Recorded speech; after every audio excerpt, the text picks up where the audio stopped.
नबी करीम सल्लल्लाहु अलैहि वसल्लम ने हज़रत अली नूं हुक्म दिता, खैबर दा किला फतह करके आ। खैबर दा किला फतह नहीं हुंदा पिया।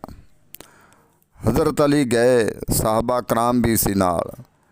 उन्होंने नारा मारिया। हज़रत अली ने अल्लाह अकबर नारा मार के जमीन आसमान हिल गए तो जिहड़ा किला सी दा उहदा जिहड़ा दरवाज़ा सी, गेट सी, जिहड़ा बहुत वजनी सी, बहुत वजनी सी। उन्होंने मार के हथ नाल मारिया, झटका मार के खेड़ के और पना सुट्टिया। जिहड़ी उहदी उस यहूदी दी फौज सी सारी वो भी मार दिती। मार के ते जदों किला कीता ते अगे मरहब जिहड़ा सी उस यहूदी दा नाम मरहब सी।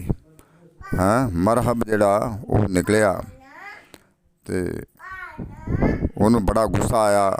गुस्से दे नाल निकल के ते उन्हें कहा, उन्होंने अपनी पहलवानी कहना, मैं रुस्तमे पहलवान हाँ, मैं अज तक मेरी कंड नहीं लगी, मैं जिथे भी दुनिया ते गया मैं जित के ही आया। उन्होंने बड़ा फखर सी, बड़ा गुरूर सी, बड़ा जाबर सी वो। ते उन्हें मैं रुस्तमे पहलवान हाँ।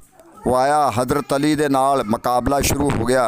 हज़रत अली दे नाल उन्होंने नहीं पता भी उन्हें कहा भी मैं सुनिया भी मदीने दे विच हज़रत अली रहिंदे आ, बड़ा शाह जोर आ। उन्होंने बच्चा ही समझदा सी हज़रत अली, उन्होंने नहीं पता सी भी ये हज़रत अली आ। उन्होंने तो कहंदा फख्र करदा सी भी ये बच्चा जा, ये तो कुछ भी नहीं, इन्हें ये मेरे मतलब मैं रुस्तमे पहलवान हाँ। उन्होंने कहा मेरे मुकाबले विच जिहड़े आ ना मतलब हज़रत अली नूं भेज। उन्हें कहा मैं उहदा नौकर हाँ, पहले मेरे नाल तू मुकाबला कर ला पहलवानी दा, फिर बाद विच हज़रत अली नूं नाल भी कर लवीं जे मैं ढट गया तो। हज़रत अली पहले जिहड़े पहलवान सी ना, वो अस्सलाम अलैकुम लैंदे ना, जदों हत्थ विच पंजा दिंदे सी लैके तो फिर रुस्तमी पहलवान फिर घुलदे सी। जदों हज़रत अली मौला मुश्किल कशा उन्होंने नहीं पता, वो काफर मरहब नूं नहीं पता सी भी ये हज़रत अली आ, शेरे खुदा वा, मुश्किल कशा वा, हैदर करार आ। उन्हें पंजा लिया, पंजा पाया। जो हज़रत अली ने पंजा पा के हाथ दे विच ते मतलब पंजा कुट्टिया, माड़ा जिहा हाथ ही लाया तो उसकी जान जिहड़ी आ वो निकलनी शुरू हो गई, डिग पिया तो हज़रत अली उत्ते सीने ते बह गए। सीने ते बह गए तो आपने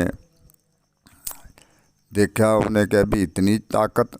उन्हें आप कहंदा मैनूं तो लगता भी तू ही हैदरे करार हाँ, शेरे खदार तू ही हाँ, होर हज़रत अली कोई नहीं तेरे सिवा, तेरे च इतनी ताकत। हथ लाया भी ताकत नाल थल्ले डिग पिया। जिहड़ा मरहब सी बहुत अपने आप नूं रुस्तमे पहलवान कहाउंदा सी। तू दुनिया दी लूंबड़ी ओ ते शेरे खुदा है, तू दुनिया दी लोमड़ी ओ ते शेरे खुदा है। आपका नाम हैदरे कुरार है।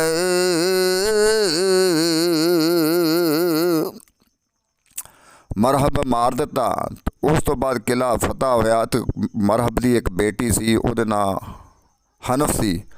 हनफ दे नाल हनफ नूं बड़ा गुस्सा आया। उन्होंने कहा मेरे बाप नूं मारता तो मैं तेरे मतलब जिहड़ी वो बड़ी शाह जोर सी। उन्हें शाह जोर सी, वो कहंदी अगर मेरा तू मुकाबला कर लेगी तो मैं तेरे नाल तेरे हक च आ जाएगी, तेरे नाल निकाह हो जाएगा।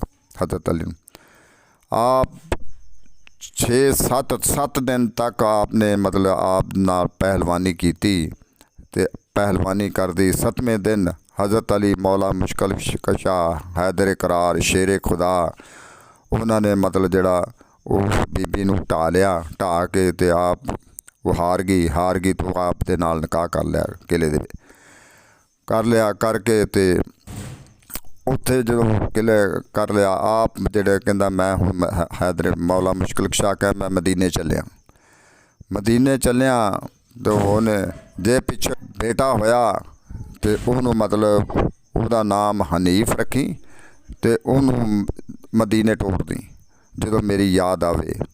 ਤੇ ਜੇ ਉਹਨੇ ਕਿਹਾ ਸ਼ਾਹ ਅਲੀ ਜੇ ਮਤਲਬ ਹਜ਼ਰਤ ਅਲੀ ਜੇ ਅਗਰ ਬੱਚੀ ਪੈਦਾ ਹੋਈ ਤਾਂ ਉਹਨੂੰ ਕਿਹਾ ਕੋਲ ਰੱਖ ਲਈ।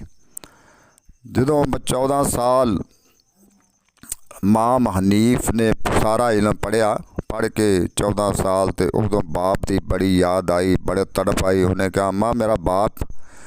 ਉਹਨੇ ਕਿਹਾ ਪੁੱਤ ਮਦੀਨੇ ਰਹਿੰਦਾ, ਸ਼ਾਹ ਅਲੀ ਉਹਦਾ ਨਾਮ ਆ, ਹਜ਼ਰਤ ਅਲੀ ਨਾਮ ਆ, ਮੁਸ਼ਕਿਲ ਕੁਸ਼ਾ ਨਾਮ ਆ, ਹੈਦਰ ਕਰਾਰ ਨਾਮ ਆ, ਹੈਂ ਸ਼ੇਰੇ ਖੁਦਾ ਉਹਦਾ ਨਾਮ ਆ। ਤੇ ਉਹਨੇ ਕਿਹਾ ਅੰਮਾ ਮੈਂ ਆਪਣੇ ਬਾਪ ਨੂੰ ਮਿਲਣਾ। ਤੇ ਉਹਨੇ ਕਿਹਾ ਪੁੱਤਾ ਇੱਕ ਮੁੰਦਰੀ ਤੇ ਇੱਕ ਰਮਾਲ ਵੀ ਦੇ ਗਿਆ, ਨਿਸ਼ਾਨੀ ਆ ਤੇਰੇ ਬਾਪ ਦੀ। ਤੇ ਉਹ ਕਿਹਾ ਜਦੋਂ ਯਾਦ ਆਵੇ ਤੈਨੂੰ ਭੇਜ ਦੀ। ਉਹ ਲੈ ਕੇ ਇਮਾਮ ਹਨੀਫ ਜਿਹੜਾ ਮਦੀਨੇ ਨੂੰ ਟੁਰ ਪਿਆ। ਟੁਰਦਾ ਜਾਂਦਾ ਅੱਗੇ ਮਦੀਨੇ ਹਦੂਦ 'ਚ ਪਹੁੰਚ ਗਿਆ। ਤੇ ਇੱਕ ਅੱਗੇ ਬਾਗ ਆਇਆ, ਬਾਗ ਦੇ ਵਿੱਚ ਇੱਕ ਬੇਰੀ ਸੀ, ਬੇਰੀ ਦੇ ਉੱਤੇ ਹਜ਼ਰਤ ਅਲੀ ਕਰਮੁਲਾ ਵਜਹਾ ਉੱਪਰ ਚੜ੍ਹੇ ਸੀ ਤੇ ਇਮਾਮ ਹਸਨ ਉੱਤੇ ਹੁਸੈਨ ਉਹ ਥੱਲੇ ਜਿਹੜਾ ਬੇਰ ਖਾਂਦੇ ਪਏ ਸੀ। ਹੁਣ ਉਹ ਇਮਾਮ ਹਨੀਫ ਆਇਆ, ਉਹਨੇ ਦੋ ਇਮਾਮ ਹਸਨ ਹੁਸੈਨ ਦੇ ਹੱਥ ਫੜ ਕੇ, ਇੱਕ ਹੱਥ ਨੇ ਹੱਥ ਫੜ ਲਏ, ਫੜ ਕੇ ਤੇ ਆਪ ਹੀ ਬੇਰ ਖਾਣ ਲੱਗ ਪਿਆ, ਉਹਨਾਂ ਨੂੰ ਖਾਣ ਨਾ ਦੇਵੇ। ਹਜ਼ਰਤ ਅਲੀ ਮੌਲਾ ਮੁਸ਼ਕਿਲ ਕੁਸ਼ਾ ਅਰਬੀ ਜ਼ਬਾਨ 'ਚ ਬੋਲ ਕੇ ਉਹਨਾਂ ਨੂੰ ਕਹਿੰਦਾ ਹੱਥ ਛੱਡ ਦੇ, ਇਮਾਮ ਹਨੀਫ ਨੂੰ ਕਹਿੰਦਾ। ਹੁਣ ਉਹ ਬੱਚਾ ਸੀ, ਉਹਨੂੰ ਅਰਬੀ ਬੋਲੀ ਦਾ ਪਤਾ ਨਹੀਂ ਸੀ ਇਮਾਮ ਹਨੀਫ ਨੂੰ, ਉਹਨੂੰ ਸਮਝ ਨਾ ਲੱਗੇ ਕੀ ਕਹਿ ਰਹੇ ਆ। ਉਹ ਆਪਣੀ ਬੋਲੀ ਸਮਝਦਾ ਸੀ। ਉਹਨਾਂ ਮਤਲਬ ਜਿਹੜਾ ਨਾ ਹਜ਼ਰਤ ਅਲੀ ਗੁੱਸੇ ਨਾਲ ਥੱਲੇ ਉਤਰ ਕੇ ਤੇ ਚੰਡ ਮਾਰ ਗਈ ਤਮਾਚਾ, ਤੇ ਆਪ ਰੋ ਪਏ। ਤੇ ਆਪ ਨੇ ਕਿਹਾ ਵੀ ਅਗਰ ਮੇਰਾ ਬਾਪ ਹੁੰਦਾ ਹਜ਼ਰਤ ਅਲੀ, ਅਗਰ ਮੇਰਾ ਬਾਪ ਹੁੰਦਾ ਹਜ਼ਰਤ ਅਲੀ ਤੇ ਤੈਨੂੰ ਇਹਦਾ ਮਤਲਬ ਜਿਹੜਾ ਤੈਨੂੰ ਬਦਲਾ ਦਿੰਦਾ ਹੈਂ ਮਿਲ ਜਾਂਦਾ। ਤੇ ਆਪ ਨੇ ਕਿਹਾ, ਆਪ ਨੇ ਹਜ਼ਰਤ ਅਲੀ ਨੇ ਕਿਹਾ ਵੀ ਮੈਂ ਹਜ਼ਰਤ ਅਲੀ ਹਾਂ ਤੇ ਤੇਰੇ ਕੋਲ ਨਿਸ਼ਾਨੀ। ਉਹਨੇ ਇਮਾਮ ਹਨੀਫ ਨੇ ਮੁੰਦਰੀ ਤੇ ਰਮਾਲ ਜਿਹੜਾ ਸੀ ਨਿਸ਼ਾਨੀ ਸੀ ਉਹ ਹਜ਼ਰਤ ਅਲੀ ਨੂੰ ਦਿੱਤੀ। ਹਜ਼ਰਤ ਅਲੀ ਨੇ ਇਮਾਮ ਹਨੀਫ ਨੂੰ ਕੰਧਿਆਂ 'ਤੇ ਚੁੱਕ ਲਿਆ ਉੱਪਰ, ਤੇ ਸੱਜੇ ਪਾਸੇ ਇਮਾਮ ਹਸਨ ਨੂੰ ਲਾ ਲਿਆ ਤੇ ਖੱਬੇ ਪਾਸੇ ਇਮਾਮ ਹੁਸੈਨ ਨੂੰ ਲਾ ਕੇ ਥੱਲੇ ਉਂਗਲੀਆਂ ਦੇ ਨਾਲ, ਤੇ ਕੰਧਿਆਂ 'ਤੇ ਇਮਾਮ ਹਨੀਫ ਨੂੰ ਚੁੱਕ ਕੇ ਤੇ ਟੁਰੇ ਜਾਂਦੇ ਆ। ਟੁਰੇ ਆਉਂਦੇ ਆ ਘਰ ਆ ਗਏ। ਅੱਗੇ ਬੀਬੀ ਫਾਤਮਾ ਨੇ ਦੇਖਿਆ ਕਿ ਮੇਰੇ ਸ਼ਹਜ਼ਾਦੇ ਮੇਰੇ ਲਾਲ ਦੋਨੋਂ ਅੱਜ ਟੁਰੇ ਆਉਂਦੇ ਆ। ਤੇ ਮੌਲਾ ਮੁਸ਼ਕਿਲ ਸ਼ਾਹ ਨੇ ਅੱਜ ਇੰਨਾ ਕਿਹੜਾ ਪਿਆਰਾ, ਇੰਨਾ ਕਿਹੜਾ ਲਾਡਲਾ ਜਿਹਨੂੰ ਮਤਲਬ ਕੰਧਿਆਂ 'ਤੇ ਚੁੱਕਿਆ ਹਾਂ। ਤੇ ਪਰੇਸ਼ਾਨ ਉਹਨੇ ਕਿਹਾ ਇਹ ਅੱਜ ਕੌਣ ਲਿਆਂਦਾ। ਉਹਨੇ ਕਿਹਾ ਬੀਬੀ ਫਾਤਮਾ ਇਹ ਮੈਂ ਖੈਬਰ ਦਾ ਕਿਲ੍ਹਾ ਫਤਿਹ ਕੀਤਾ ਸੀ, ਉੱਥੇ ਮੈਂ ਸ਼ਾਦੀ ਕੀਤੀ ਸੀ। ਤੇ ਮਤਲਬ ਜਿਹੜਾ ਇਹਨੇ ਮਤਲਬ ਜਿਹੜਾ ਵਾ ਇਹ ਵੀ ਇਹਨਾਂ ਦਾ ਭਾਈ ਆ, ਇਹ ਭਾਈ ਆ। ਇਹਨੇ ਮਤਲਬ ਜਦੋਂ ਇਮਾਮ ਹੁਸੈਨ ਸ਼ਹੀਦ ਹੋ ਗਏ ਕਰਬਲਾ ਦੇ ਮੈਦਾਨ ਦੇ ਵਿੱਚ, ਉਸ ਤੋਂ ਬਾਅਦ ਇਮਾਮ ਹਨੀਫ ਦਮਿਸ਼ਕ ਇਰਾਕ, ਉਦੋਂ ਇਹਨੇ ਬਦਲੇ ਲੈਣੇ ਆ ਸ਼ਾਮ ਦੇ ਵਿੱਚ।